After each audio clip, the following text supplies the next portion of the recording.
बिस्मिल्लाहिर्रहमानिर्रहीम। अस्सलाम वालेकुम दोस्तों, welcome back to smart physics academy. आज के इस लेक्चर में हम डिस्कस करने जा रहे हैं ब्रांचेस ऑफ फिजिक्स। तो सबसे पहले इस टॉपिक का नाम सुनते ही आपके जहन में एक सवाल आया होगा कि क्यों हम एक सब्जेक्ट को उसके ब्रांचेस में डिवाइड करते हैं। तो सबसे पहले जानने की कोशिश करेंगे कि क्यों हम एक सब्जेक्ट को उसके ब्रांचेस में, उनकी शाखों में डिवाइड करते हैं, और बाद में चलते हैं अपने टॉपिक की तरफ, ब्रांचेस ऑफ फिजिक्स। तो मेरे प्यारे साथियों, हम किसी सब्जेक्ट को उसके ब्रांचेस में इसलिए डिवाइड करते हैं ताकि उस सब्जेक्ट के बारे में स्टडी करना, मुतालिया करना, पढ़ना मुश्किल ना हो। फॉर एग्जाम्पल, अगर फिजिक्स को उसके ब्रांचेस में डिवाइड ना किया गया होता तो आज फिजिक्स के बारे में स्टडी करना इंतहाई मुश्किल होता, क्योंकि एक साथ मैकेनिक्स के बारे में स्टडी, थर्मोडायनामिक्स के बारे में स्टडी, हीट के बारे में स्टडी, ऑसिलेशन के बारे में स्टडी, वेव्स के बारे में स्टडी, एटॉमिक एंड न्यूक्लियर के बारे में स्टडी, ऑप्टिक्स के बारे में स्टडी, क्वांटम के बारे में स्टडी, जियोफिजिक्स के बारे में स्टडी, बायोफिजिक्स के बारे में स्टडी, मेडिकल फिजिक्स के बारे में स्टडी, रिलेटिविटी के बारे में स्टडी, साउंड के बारे में स्टडी करना, अब आप बताओ क्या मुश्किल नहीं होता? तो इसी वजह से हमने फिजिक्स को उसके मुख्तलिफ ब्रांचेस में डिवाइड किया गया, क्योंकि फिजिक्स की नॉलेज दिन ब दिन बढ़ती जा रही है, नए नए डिस्कवरीज हो रही है, नए नए थ्योरीज आ रही है। तो इतने सारे नॉलेज को एक ही सब्जेक्ट के अंडर रखकर पढ़ना इंतहाई मुश्किल होता है। यही वजह है कि फिजिक्स को उसके मुख्तलिफ ब्रांचेस में डिवाइड किया गया है, ताकि अगर आप भी किसी हिस्से के बारे में पढ़ना चाहें तो आप आसानी के साथ पढ़ सकते हैं। ब्रांचेस ऑफ फिजिक्स में हमारे पास शामिल है मैकेनिक्स। फर्स्ट नंबर पर हमारे पास फर्स्ट ब्रांच ऑफ फिजिक्स हमारे पास क्या है? Mechanics. Second branch of physics हमारे पास थर्मोडायनामिक्स है। इसके अलावा थर्ड ब्रांच ऑफ फिजिक्स हमारे पास वेव एंड ऑसिलेशन है। इसके अलावा फोर्थ ब्रांच पर हमारे पास एटॉमिक एंड न्यूक्लियर फिजिक्स शामिल है। इसके अलावा फिफ्थ ब्रांच हमारे पास क्वांटम फिजिक्स है। इसके अलावा सिक्स नंबर पर हमारे पास कौन सा शामिल है? ऑप्टिक्स। इसके अलावा सेवन नंबर पर हमारे पास शामिल है इलेक्ट्रोमैग्नेटिज्म, या इसको हम इलेक्ट्रिसिटी एंड मैग्नेटिज्म भी कहते हैं। एक चीज है, दोनों सही है। ये हमारे पास सेवन नंबर ब्रांच है फिजिक्स की। इसके अलावा हमारे पास रिलेटिविटी भी शामिल है। ओके, ये थी हमारे पास ब्रांचेस ऑफ फिजिक्स। मगर आपने यहाँ अपने माइंड को क्लियर रखना है कि आपने इस टॉपिक के अंदर सीखना क्या है। आपने सीखना यह है कि फिजिक्स की जो इतनी सारी नॉलेज को, जिसको हमने मुख्तलिफ ब्रांचेस में डिवाइड किया है, किस ब्रांच के अंदर आप क्या पढ़ेंगे, क्या सीखेंगे, क्या लर्न करेंगे, यही बात आपने ज़हन में रखनी है। तो चलिए स्टार्ट करते हैं branches of physics. Branches of physics में हमारे पास first branch of physics mechanics है। मैकेनिक्स फिजिक्स की वो ब्रांच है जिसमें हम मूविंग ऑब्जेक्ट को डिस्कस करते हैं। ओके, एक बात याद रखें, जब भी फिजिक्स में मैकेनिक्स का लफ्ज आए तो अपने माइंड में लाइएगा कि मोशन की बात हो रही है। ओके, तो मैकेनिक्स हमारे पास फिजिक्स की वो ब्रांच है जिसमें हम मूविंग ऑब्जेक्ट को डिस्कस करते हैं कि ये ऑब्जेक्ट मूव क्यों करता है, उसकी वजह क्या है, उसके काजेस को डिस्कस करते हैं, और उसके अलावा उसकी हरकत के असरात यानी इफेक्ट्स को भी हम मैकेनिक्स में डिस्कस करते हैं। आइए देखते हैं कि डिफाइन कैसे करेंगे। इंतहाई आसान डेफिनेशन है मैकेनिक्स की कि the branch of physics which deal with the study of motion of objects, its causes and effects is called mechanics. Okay, mechanics हमारे पास फिजिक्स की वो ब्रांच है जिसमें हम डिस्कस करते हैं, स्टडी करते हैं मोशन ऑफ ऑब्जेक्ट्स, यानी ऑब्जेक्ट की मोशन के बारे में डिस्कशन करते हैं, स्टडी करते हैं, उसके काजेस के बारे में डिस्कस करते हैं, और इसके अलावा उसके इफेक्ट्स के बारे में भी हम डिस्कस करते हैं मैकेनिक्स के अंदर। अच्छा, नेक्स्ट हमारे पास है थर्मोडायनामिक्स। अगर आप उसके नाम पर गौर करें तो ये हमारे पास दो लफ्जों से मिलकर बना है, thermodynamics. Thermo mean related to heat, dynamics mean in motion. तो हमारे पास थर्मोडायनामिक्स का मतलब है कि हीट इन मोशन। ओके, आप इसको यूं भी कह सकते हैं कि हीट इन फ्लो। तो थर्मोडायनामिक्स हमारे पास फिजिक्स की वो ब्रांच है जिसमें हम हीट इन फ्लो के बारे में डिस्कशन करते हैं। डिफाइन कैसे करेंगे, आइए देखते हैं। The branch of physics which deal with the study of heat in flow and interconversion of heat into work and other form of energy is called thermodynamics. Okay, according to definition thermodynamics हमारे पास physics की वो branch है जिसमें हम heat inflow के बारे में डिस्कस करते हैं, inter conversion of heat into work, यानी किस तरह हम हीट को कन्वर्ट कर सकते हैं वर्क में, और इसके अलावा inter conversion of heat into other form of energy, किस तरह हम हीट को कन्वर्ट कर सकते हैं अदर फॉर्म ऑफ एनर्जी में। ओके, तो याद रखिए हम हीट को मैकेनिकल एनर्जी में कन्वर्ट कर सकते हैं। ओके, मिसाल के तौर पर आप किसी बॉडी को हीट दें और बदले में मूव हो जाए, तो आपने क्या कर दिया, आपने हीट एनर्जी को कन्वर्ट कर दिया मैकेनिकल एनर्जी में। ओके, तो थर्मोडायनामिक्स हमारे पास फिजिक्स की वो ब्रांच है जिसमें हम हीट इनफ्लो के बारे में डिस्कस करते हैं, inter conversion of heat into work के बारे में डिस्कस करते हैं, और इसके अलावा inter conversion of heat into other form of energy को भी डिस्कस करते हैं थर्मोडायनामिक्स। अगर कोई आपसे पूछे कि थर्मोडायनामिक्स किसे कहते हैं तो बता देना कि थर्मोडायनामिक्स हमारे पास फिजिक्स की वो ब्रांच है जिसमें हम हीट इनफ्लो के बारे में डिस्कशन करते हैं, inter conversion of heat into work के बारे में डिस्कस करते हैं, और इसके अलावा inter conversion of heat into other form of energy भी डिस्कस करते हैं थर्मोडायनामिक्स के अंदर। अच्छा, नेक्स्ट हमारे पास है ऑसिलेशन एंड वेव। सबसे पहले आपको पता होना चाहिए कि ऑसिलेशन किसे कहते हैं और वेव किसे कहते हैं। ऑसिलेशन क्या होती है, वेव क्या होती है। तो याद रखें, ऑसिलेशन हमारे पास एक बॉडी की अपनी मीन पोजीशन से आगे पीछे हरकत करने को क्या कहते हैं, ऑसिलेशन कहते हैं।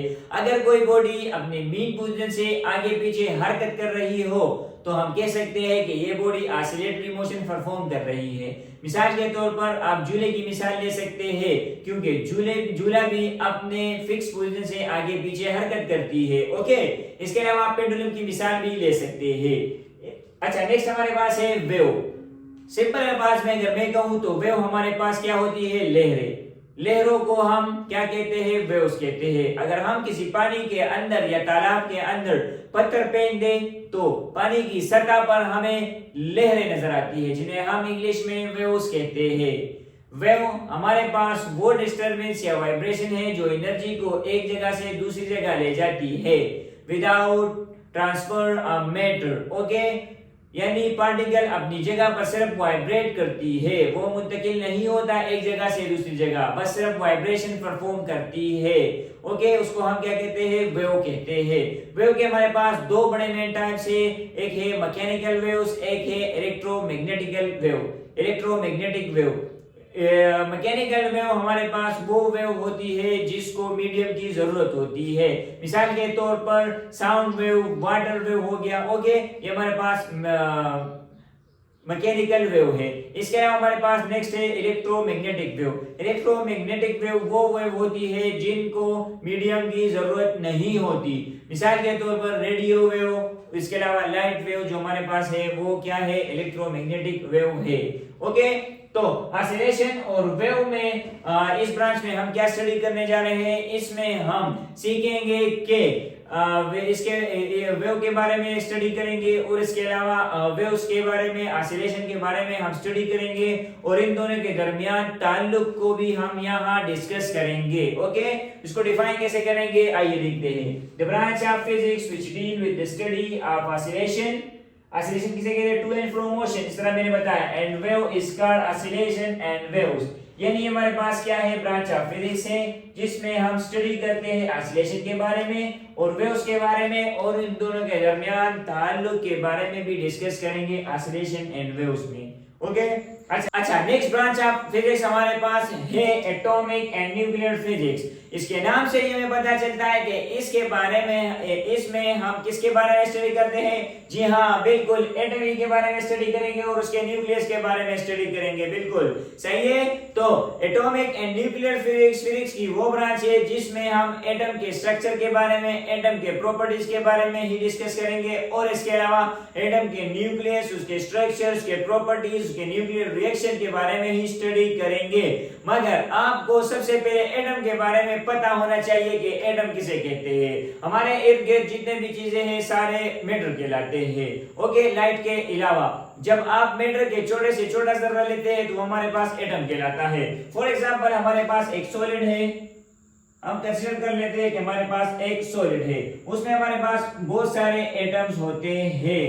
ओके, सॉलिड में हमारे पास क्या होते हैं, बहुत सारे सॉलिड में हमारे पास क्या होते हैं, बहुत सारे एटम होते हैं। हम कंसीडर कर लेते हैं एक एटम को, उसको बड़ा करके बना देते हैं ताकि आपको समझने में आसानी हो। एटम हमारे पास कंसिस्ट होता है एक न्यूक्लियस पर, और इसके अलावा एक इलेक्ट्रॉन जो है हमारे पास न्यूक्लियस के गिर्द क्या करते हैं, रिवॉल्विंग करते हैं।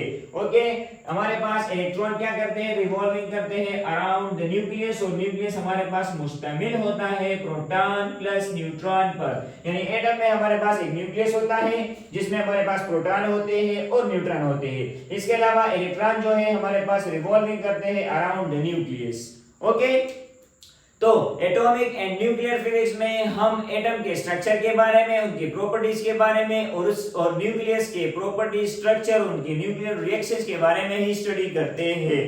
ओके, तो एटॉमिक एंड न्यूक्लियर फिजिक्स की वो ब्रांच है जिसमें हम एटम की स्ट्रक्चर, एटम के प्रॉपर्टीज, न्यूक्लियस के स्ट्रक्चर, उनके प्रॉपर्टीज, न्यूक्लियर रिएक्शंस के बारे में ही स्टडी करते हैं। डिफाइन कैसे करेंगे, आइए देखते हैं। The branch of physics which deal with the structure and properties of atom and nuclei is called atomic and nuclear physics। जिस तरह मैंने बताया कि एटॉमिक एंड न्यूक्लियर फिजिक्स में हम एटम के स्ट्रक्चर, उनके प्रॉपर्टीज के बारे में, न्यूक्लियस, उनके स्ट्रक्चर, उनके प्रॉपर्टीज, उनके न्यूक्लियर रिएक्शंस के बारे में स्टडी करते हैं। ओके, अच्छा, नेक्स्ट ब्रांच ऑफ फिजिक्स हमारे पास है क्वांटम फिजिक्स। इसके बारे में आप सेकंड ईयर में जाके डिटेल में पढ़ेंगे, मगर मैं थोड़ा बता देता हूं ताकि आप आसानी के साथ समझ सके। क्वांटम फिजिक्स के बारे में तो आप सब जानते होंगे। ओके, अगर नहीं जानते तो मैं अपने first lecture introduction of physics की का लिंक अपने डिस्क्रिप्शन में दे दूंगा, वहां जाके आप डिटेल में पढ़ सकते हैं। थोड़ा बहुत मैं बता देता हूँ। क्वांटम फिजिक्स के बारे में आप जानते होंगे। फिजिक्स में हम क्या करते हैं, स्टडी करते हैं मैटर के बारे में, एनर्जी के बारे में, और इन दोनों के दरमियान बाहमी रिलेशनशिप के बारे में। तो अब क्वांटम फिजिक्स में हम क्या करेंगे, क्वांटम फिजिक्स में भी हम क्या करेंगे, स्टडी करेंगे मैटर को ही, एनर्जी को, और उन दोनों के दरमियान बाहमी रिलेशन को ही डिस्कस करेंगे, मगर इट्स सब एटॉमिक लेवल। अब आप बताओगे सर कि ये सब एटॉमिक लेवल किसे कहते हैं, तो आइए सबसे पहले सब एटॉमिक लेवल या सब एटॉमिक पार्टिकल को समझते हैं। यहाँ मैंने एक एटम कंसीडर किया जिनमें हमारे पास क्या था, न्यूक्लियस में हमारे पास प्रोटॉन, न्यूट्रॉन और इलेक्ट्रॉन अराउंड द न्यूक्लियस क्या कर रहे थे, रिवॉल्विंग करते हैं। तो एटम में हम इलेक्ट्रॉन, प्रोटॉन और न्यूट्रॉन को क्या कहते हैं, सब एटॉमिक पार्टिकल।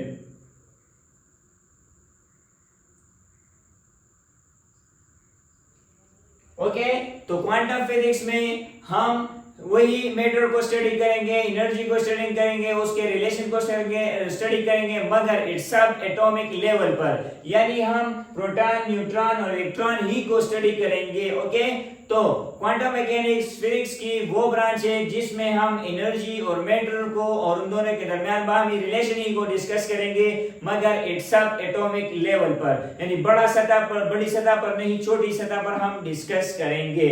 आइए डिफाइन कैसे करेंगे, the branch of physics which deal with the study of matter and energy its subatomic level is called quantum physics। जिस तरह मैंने बताया कि क्वांटम फिजिक्स की वो ब्रांच है जिसमें हम मैटर और एनर्जी के बारे में ही स्टडी करेंगे, मगर इट्स सब एटॉमिक लेवल, यानी छोटी सतह पर, बड़ी सतह पर नहीं।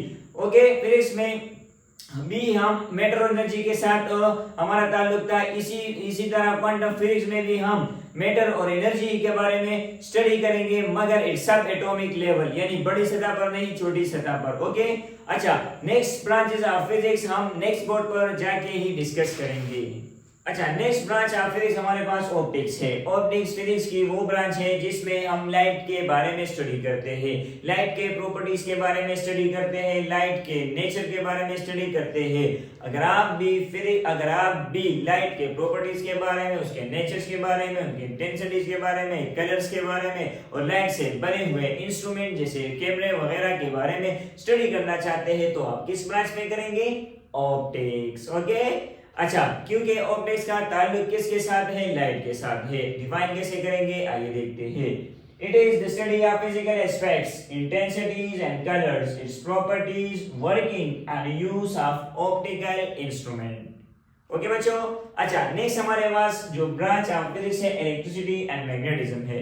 इलेक्ट्रिसिटी और मैग्नेटिज्म फिजिक्स की वो ब्रांच है जिसमें हम इलेक्ट्रिसिटी के बारे में और इसके अलावा मैग्नेटिज्म के बारे में स्टडी करते हैं। ओके, और इन दोनों के दरमियान जो ताल्लुक है यानी इन दोनों के माबेन जो रिलेशन है उनको भी हम डिस्कस करते हैं इलेक्ट्रिसिटी और मैग्नेटिज्म के अंदर।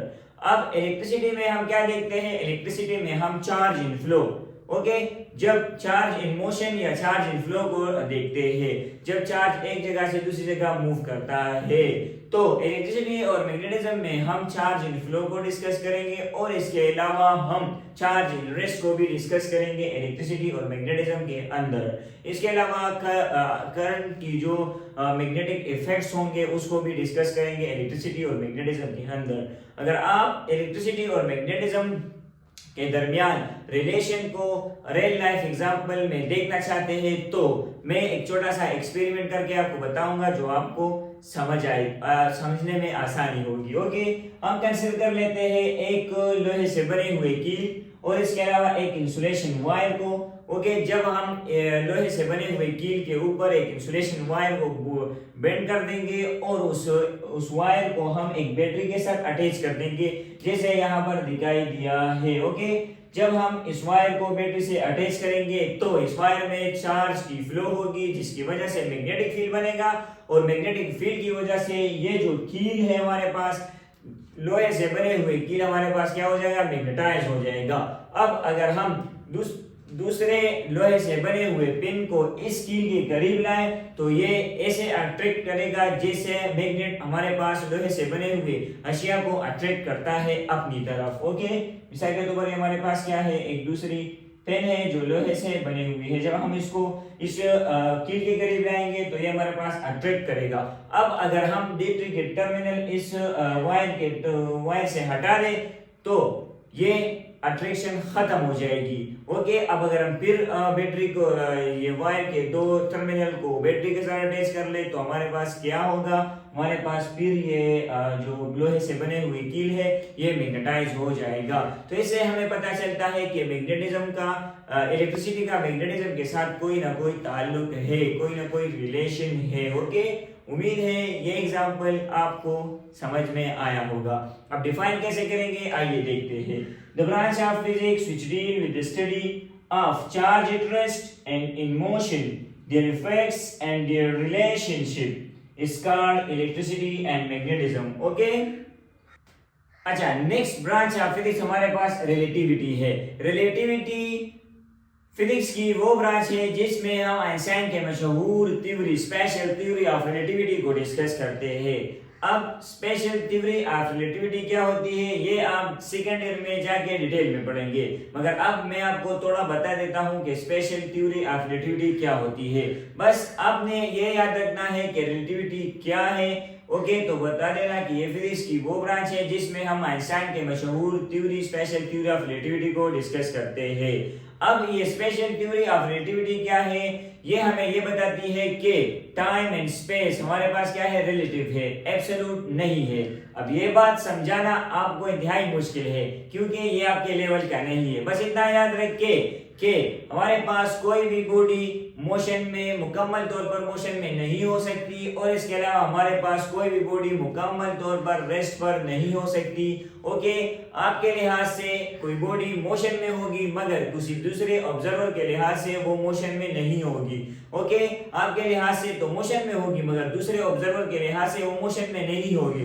फॉर एग्जाम्पल ले लेते हैं, मैं यहाँ पर खड़ा हूँ एक अपने रूम में। ओके, तो अगर कोई ऑब्जर्वर मुझे मेरे रूम से ऑब्जर्व कर रहा है तो मैं क्या हूँ, बिल्कुल स्ट्रेट खड़ा हूँ, मैं हिल नहीं रहा हूँ, तो उसके लिहाज से मैं क्या हूँ, रेस्ट पर हूँ। ओके, क्योंकि मैं ना हिल रहा हूँ, ये सीधा खड़ा हूँ, सही है, तो उसके लिहाज से तो मैं क्या हूँ, रेस्ट पर हूँ, क्योंकि मैं ना चल रहा हूँ ना फिर रहा हूँ। ओके, अपनी जगह पर स्ट्रेट खड़ा हूँ।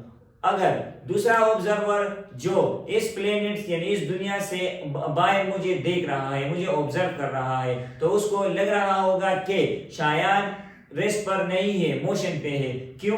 क्योंकि दुनिया जो है, हमारे पास जमीन जो है वो रिवॉल्विंग करता है, वो मूव करता है, तो उसको मैं रेस्ट में नहीं रहूंगा बल्कि मोशन में लगूंगा।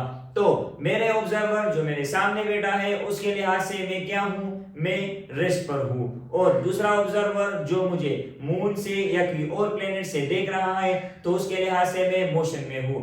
तो एक वक्त में मैं मोशन में भी हूं और मैं रेस्ट में भी हूं। तो ऐसा ओके तो उसके लिहाज से मैं मोशन में हूं और मेरे ऑब्जर्वर जो मेरे सामने बैठा है उसके लिहाज से मैं रेस्ट पर हूं। ओके तो इसीलिए कहते हैं कि कोई भी बॉडी मुकम्मल तौर पर रेस्ट पर नहीं हो सकती और कोई भी बॉडी मुकम्मल तौर पर मोशन में नहीं हो सकती। ओके ऑब्जर्वर के लिहाज से। अच्छा, एक नेक्स्ट एग्जांपल ले लेते हैं। मिसाल के तौर पर आप और आपके फ्रेंड्स एक बस में सफर कर रहे हैं। आपका फ्रेंड्स आपके साथ सीट पर बैठा है। जब आप उसको ऑब्जर्व करते हैं तो वो बैठा हुआ होता है, तो आपको अपना दोस्त रेस्ट में नजर आता है। एक तीसरा शख्स जो सड़क के किनारे खड़ा है वो जब आपको या आपके दोस्त को देखेगा तो उसके लिहाज से आप क्या होंगे? मोशन में होंगे। और आपके लिहाज से क्या है? आपका दोस्त रेस्ट पर है। और तीसरा शख्स जो सड़क के किनारे खड़ा है और आपको ऑब्जर्व कर रहा है तो उसके लिहाज से आपका दोस्त किस में है? मोशन में है। ओके तो हम ये नहीं कह सकते कि वो गलत है या मैं गलत हूं, मगर इस थ्योरी के मुताबिक कोई भी बॉडी ना मुकम्मल तौर पर रेस्ट में हो सकती है ना मुकम्मल तौर पर मोशन में हो सकती है। ओके बस आपने इतना याद रखना है कि हमारे पास स्पेस और टाइम क्या है? रिलेटिव है, एब्सोल्यूट नहीं है। ओके अच्छा, ये थी हमारे पास ब्रांचेस ऑफ फिजिक्स। अगर इसमें किसी किस्म की कोई कंफ्यूजन हो तो आप कमेंट सेक्शन में जरूर बताइएगा। ओके अल्लाह हाफिज।